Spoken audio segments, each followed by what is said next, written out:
Hello बच्चों, आज हम लोग पढ़ेंगे क्लास 9 के क्षितिज बुक से चैप्टर 6 के प्रश्नों का उत्तर, जिसका शीर्षक है प्रेमचंद के फटे जूते। इस वीडियो में पाठ के प्रश्नों का उत्तर जानेंगे। पाठ का पहला प्रश्न है, हरिशंकर परसाई ने प्रेमचंद का जो शब्द चित्र हमारे सामने प्रस्तुत किया है, उससे प्रेमचंद के व्यक्तित्व की कौन सी विशेषताएं उभर कर सामने आती है।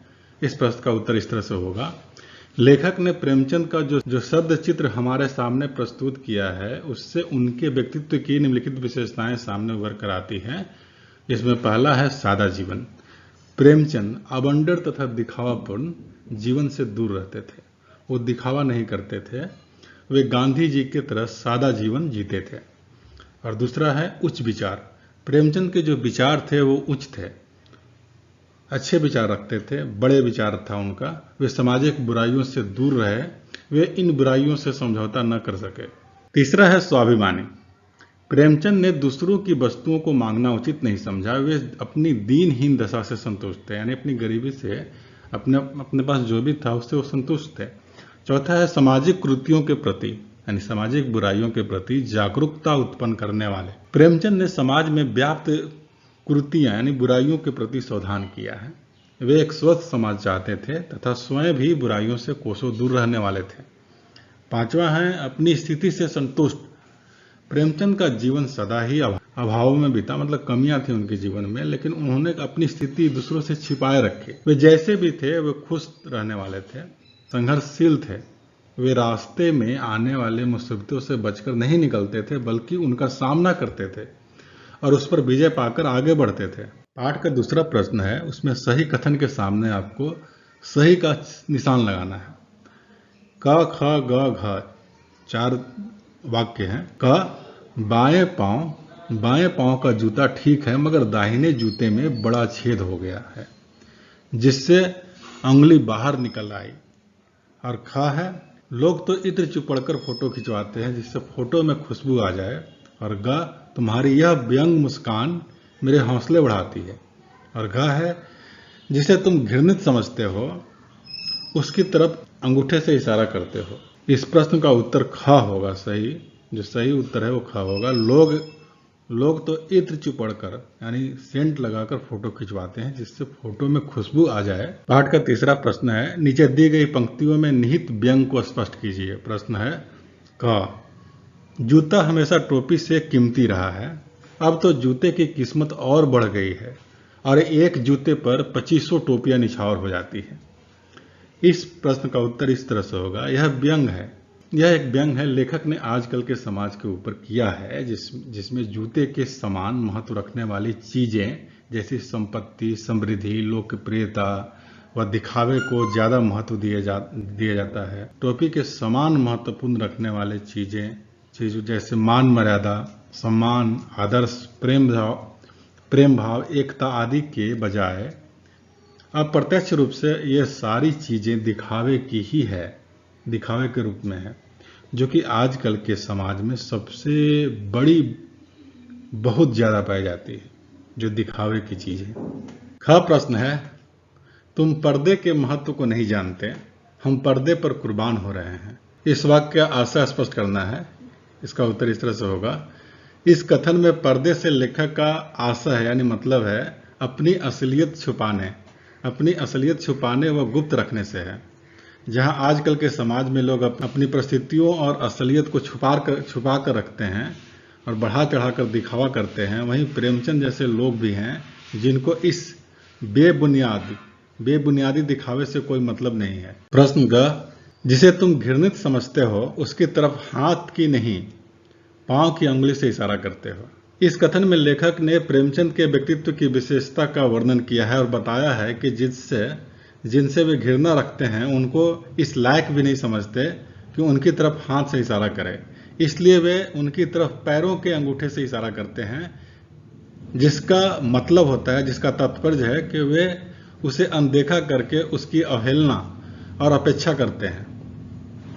पाठ में एक जगह पर लेखक सोचता है कि फोटो खिंचवाने की अगर यह पोशाक है तो पहनने की कैसी होगी, लेकिन अगले ही पल विचार बदलता है कि नहीं, इस आदमी की अलग अलग पोशाकें नहीं होगी।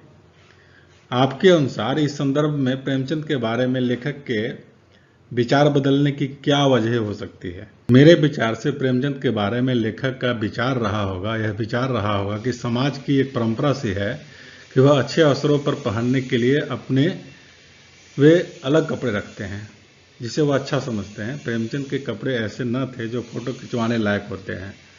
ऐसे में घर पहनने वाले कपड़े और भी खराब होते हैं। लेखक को तुरंत ध्यान आता है कि प्रेमचंद सादगी पसंद और आडंबर व दिखावे से दूर रहने वाले व्यक्ति हैं। उनका रहन सहन दूसरों से अलग है, इसलिए उसने टिप्पणी बदल दी। पाठ का 5वां प्रश्न है, आपने यह व्यंग पढ़ा, इसे पढ़कर आपको लेखक की कौन सी बातें आकर्षित करती है?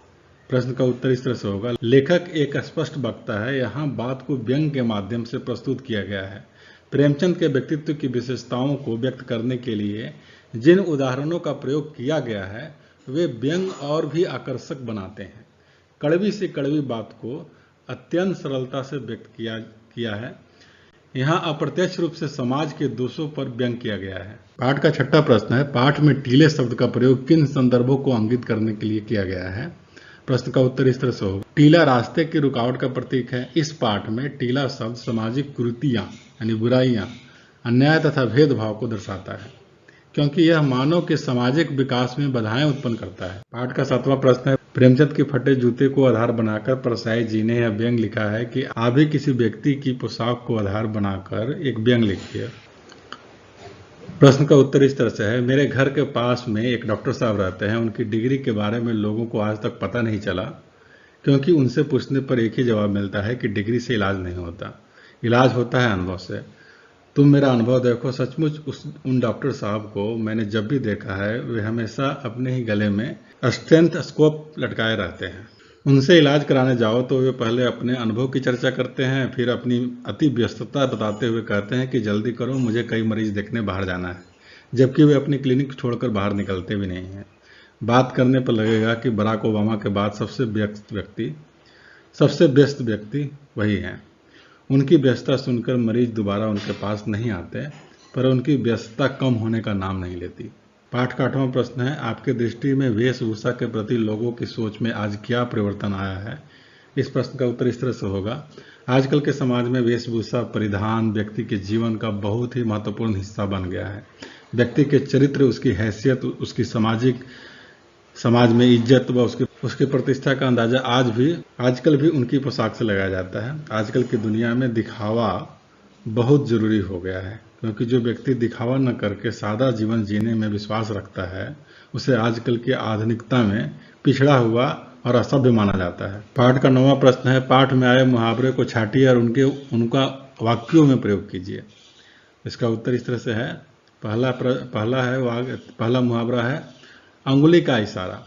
कुछ बताने की कोशिश, इसका मतलब होता है मैं तुम्हारी अंगुली का इशारा बहुत समझता हूँ। और दूसरा मुहावरा है व्यंग मुस्कान यानी मजाक उड़ाना।